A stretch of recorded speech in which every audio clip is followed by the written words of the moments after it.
Bonjour et bienvenue pour cette nouvelle vidéo de méthodologie concernant une épreuve phare de la banque PT, donc ça ne concerne que les PTSI, qui s'appelle la contraction croisée.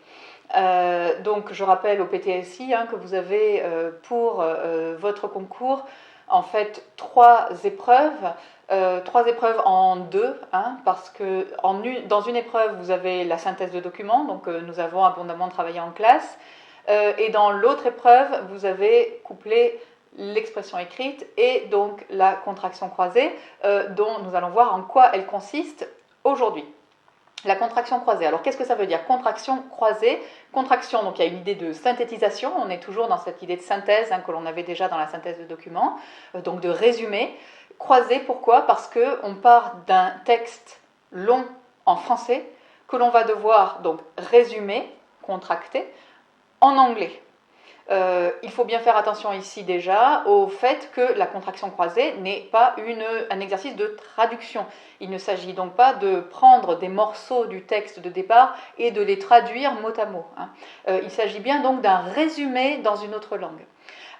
Donc on attend de vous que vous ayez une capacité d'analyse pour analyser globalement le texte de départ, que vous ayez une capacité aussi de synthèse, de repérer les idées essentielles et de les synthétiser, de les exprimer d'une manière nouvelle, de les reformuler de façon synthétique. On attend de vous aussi que vous respectiez les consignes, le cadre imposé. Nous en parlerons un petit peu plus tard. Donc, ces capacités, comme vous le voyez, ces compétences, l'esprit de synthèse, la capacité à repérer des idées principales, la capacité à les reformuler a fortiori dans une autre langue, sont des compétences qui sont transversales, et c'est pour ça qu'elles ont été adoptées au concours. Transversales, ça veut dire qu'elles peuvent être appliquées au monde professionnel, à votre vie quotidienne, dans votre futur métier. Donc, c'est des compétences d'analyse, de synthétisation. On vous demande donc une certaine rigueur et un certain aussi respect des consignes, car vous devez faire cet exercice en un nombre réduit de mots.